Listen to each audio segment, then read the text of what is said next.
Hello YouTube, it's your boy Nathan coming to you to do another recap video. Today we are talking 90 Day Love in Paradise Season 3 Episode 12. The season finale, Night Swimming is the name of this episode. So we're just going to get right into it. There's not much to talk about. We're just going to wrap up this season.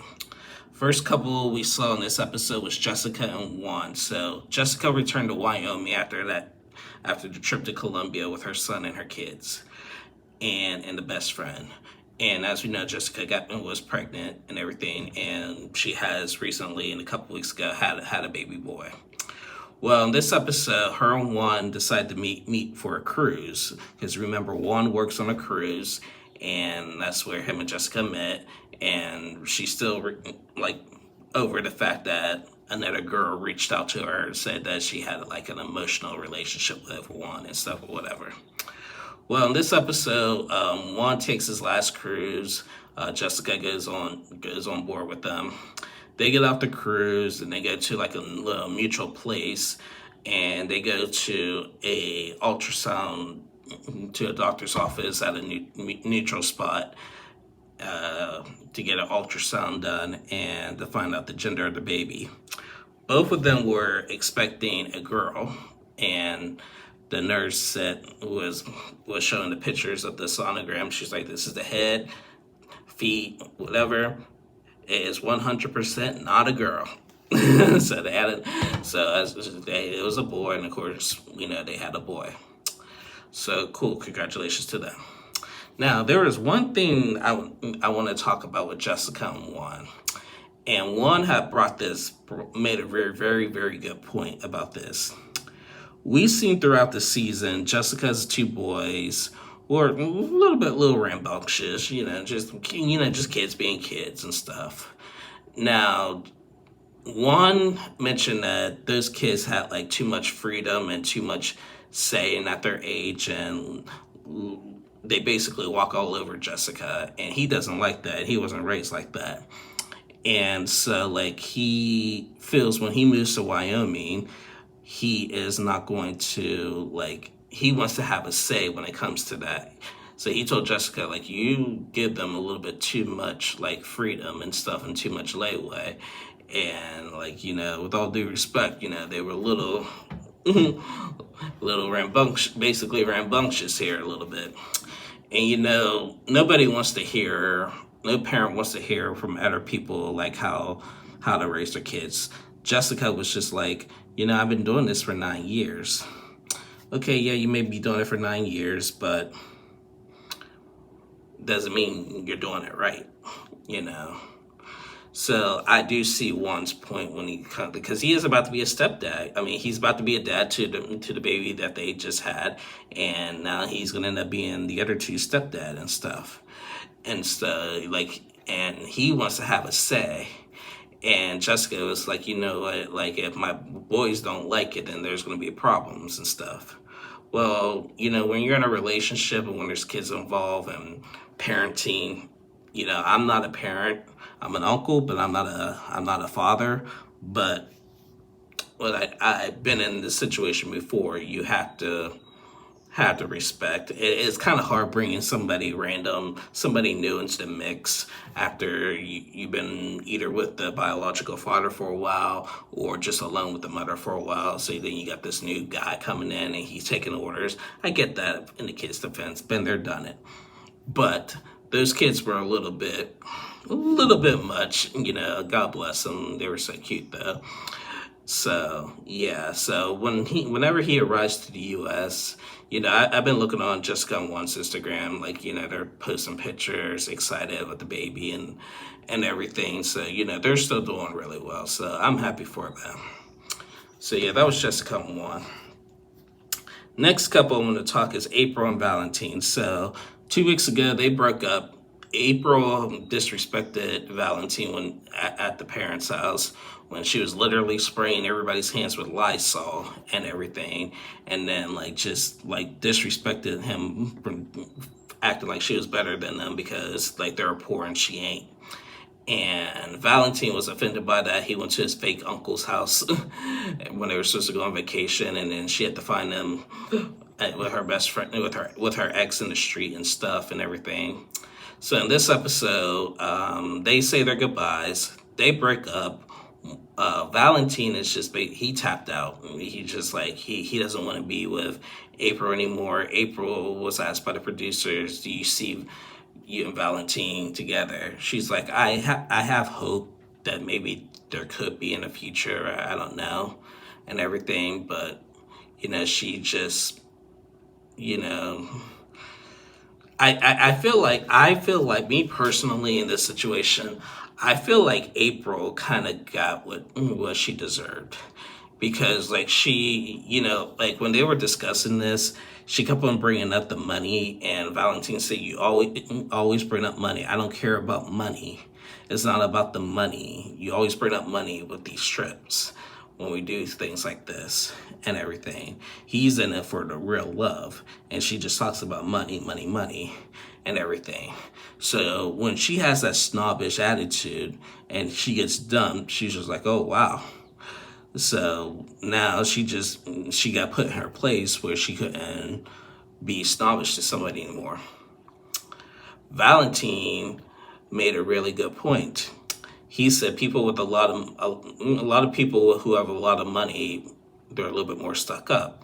Yes and no. Some people are, not all of them, but some people are. It makes you more stuck up. Well, April shut up her really stuck up attitude this season with that. It's fine to be a germaphobe. It's fine that you didn't want to move to the DR because you have a good job in America. That's fine. Great job. Hard work pays off. But don't degrade somebody else or put somebody else. You knew what you're getting yourself into when you dated him. Now, she said that she apologized and that this punishment is this was not worth the punishment. This punishment was a little bit harsh for her. Yeah, but you're on TV. Maybe there's more that we didn't see. Maybe producers probably egg something on more that we didn't see.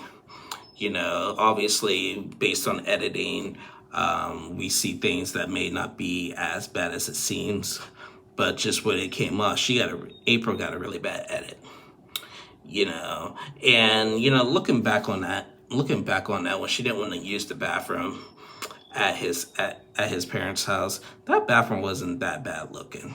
I understand they had to put water down it, but it wasn't like one of those public bathrooms where it's just crap all over the place. It wasn't that bad, so.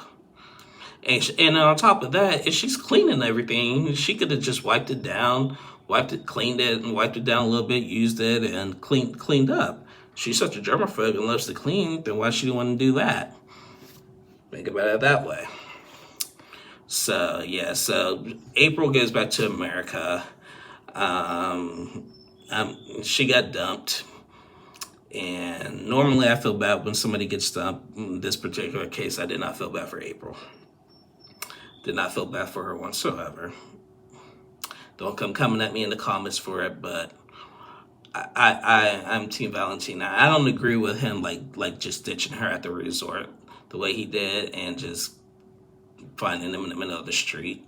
I don't agree with his antics like that, but I would have been offended too. Shoot. And you know what? Even in America, there are still people who are experiencing the life that Valentine has to experience down in the DR. So it's not, just because it's not, just because he's foreign, it's automatic like that. No, we have it here too. So yeah. That was April and Valentine. Next couple I want to talk is Jordan and Everton. So last week, we all know Jordan had a big meltdown when she found out that Everton's best friend snitched on him and spilled the beans about how Everton was the girl that he was cheating on her with. He was actually sending her the money that Jordan was sending him. So, when Jordan found out, she just had a big freak out in the car, screamed at him and everything. this episode, she packs up, she's going back to America. And she was like, we just do best with business. There's no relationship. She was just like, I could give all these other guys in America time that I never gave, because Everton was doing it, so why can't I? She was like, she was thinking about like not even doing the properties anymore. Everton was just like, I really love Jordan. I am going to fight for this and stuff. I'm like, dude, you blew it. You blew it. So good luck. Good luck. And, that's all I'm going to say about that. Good luck. Jordan was, she don't have that much experience on this. So I don't know why she gave him power of attorney on that. I don't think he was that serious. Like, and again, same thing. Like, he lives in a hard poverty life too. So like this is an opportunity for him.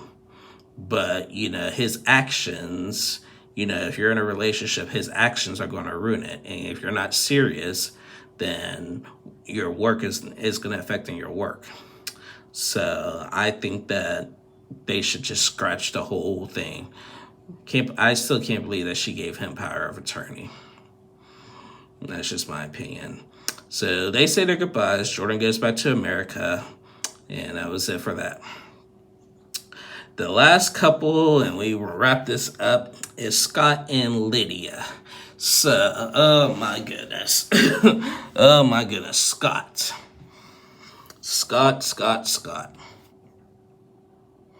My man Scott. We first see him still with Liz. Liz didn't fully leave. Last week Liz came and then she had a meltdown and she left. We seen her do some yoga on the beach or whatever. And, and then she decides to go back home.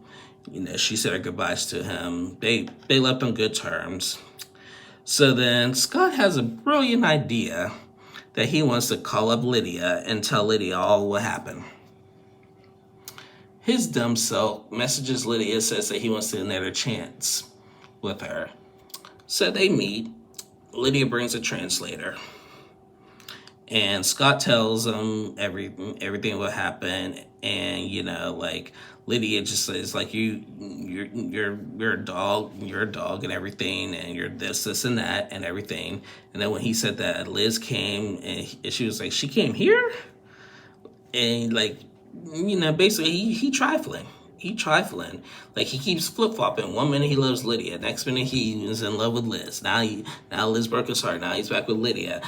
And everything, and he just act like it's nothing. Lydia just stood her ground without Nicole and was just like, look, you are basically a pathetic man, and you don't deserve none of this. You broke my heart, you treated me like a clown basically, and I'm not standing for it no more.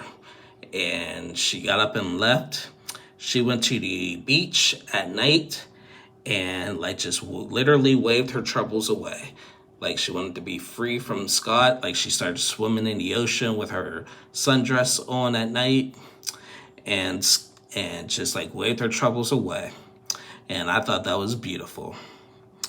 Good, and I'm like, good for Lydia. She stood her ground. She's not tolerating his BS anymore. And yeah. Scott says that he lost his father a few years back, and he hasn't really been the same because of that. He said, he has to change. His father would not like the way that he's been acting and stuff. Okay, Scott, you know that, but why you keep doing it?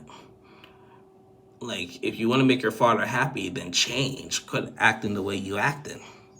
Now, this morning, I saw one of his Instagram, and he captioned. He made the local news in his hometown because he saved a.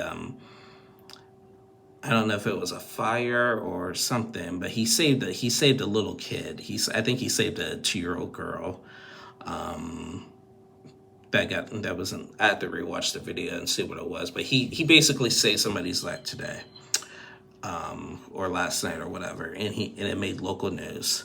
So in the midst, he posted and captioned it, see, I'm not such a bad person after all. Look, I just saved somebody's life and everything. Okay, great, fantastic, and kudos. I think that he's just trying to put a band-aid on the situation with Lydia. But that for what he did for the kid, that the 2-year-old or whatever how old they were today, fantastic. I God bless Scott for that. And when you have to look at the big picture of that, that's what we need to focus on. So, with some of these people, they may be terrible at relationships. They're not terrible people. I'm not going to call Scott a terrible person. I'm going to call him terrible at a relationship in relationships, but he isn't far from a terrible person. And God bless him for saving that kid's life today. So there was also rumors that he was hitting up Eder 90 Dayers. He was flirting with Tiffany from Tiffany and Ronald on Instagram, and I guess he was flirting with Karini from Paul and Karini. And yeah, he just, when it comes to relationships, he just little loco, little loco. But God bless him for saving that young child's life and everything. Yeah, I think it was a girl, that young girl's life. But yeah. Anyway, guys, that was it for Love in Paradise. Love in Paradise. I'm sorry I did this recap a little bit a few days later. But yeah, that was Love in Paradise. Before I go, I just want to do a quick recap on Married at First Sight. The Nashville Where Are They Now special. Where Are They Now? The Nashville Where Are They Now episode aired on Wednesday, and they met up for like a retreat. All the couples met up. There was no drama. Nicole and Chris are still together. Kirsten and Shaq, they went on a little date. Shaq got his own thing going on. Kirsten still got her thing going on. And they're just, they're on great terms, but they're not together. Gina and Clint. Gina has a new boyfriend. Clint has a new girlfriend. Jasmine has a new boyfriend. Dominique has a new boyfriend. So I don't think McKinney moved. He don't have a girlfriend yet. But yeah. But yes, everybody found new people, not with each other, but with new people. And hitting back to Love in Paradise here, only 2 couples out of this whole season stayed together. Jessica and Juan, and Matthew and Anna. Because remember, Carlos and Valentine broke up. April and Valentine broke up. Jordan and Everton broke up. Scott, Lydia, and Liz broke up. So only Jessica and Juan, and Matthew and Anna. I wish we saw more of them. I do think that we saw a little too much of Jessica and Juan this season. I wanted to see a little. Some people get more airtime than others. I feel like it should be really unless it's really intense, really, really mutual airtime for all the couples. We've seen a lot of Jessica and Juan and not much of Matthew and Anna. And we're seeing that also in Before the 90 Days. We're seeing a lot of Amanda and Rosvin than some of the other couples. So yeah, I hope TLC gets that together. But anyway, guys, that's the end of my review. Please like and subscribe to my channel. I'll be back on Sunday and Monday to do Before the 90 Days. And on Monday, we get going for season 5 of 90 Day Fiance The Other Way. I still can't believe they brought The Other Way back after season 4 just ended. Season 4 just ended, and now they brought it back for season 5. We don't have to wait a year for it, a year and a half for it. It's already back. So also before I go, the rumors were true. There is a new 90 Day Fiance spinoff coming out. This is going to be the number 7 spinoff called The Last Resort. Apparently, 5 couples in the 90 Day universe are heading to this resort to fix their relationships, their demons. From what I rumored that it could be, I heard that the couples are Ed and Liz, Kalani and Asuelu, Jovi and Yara, Angela and Michael. And that's 4 out of the 5 that I heard a rumor of. When they announced this, they didn't announce the couples, but but I saw pictures, and maybe that's who 4 out of the 5 couples they are. So we'll see. We'll see how that plays. That airs in August, so looking forward to that. So anyway, guys, again, thank you guys for watching. Please like and subscribe to my channel, and I'll see y'all soon.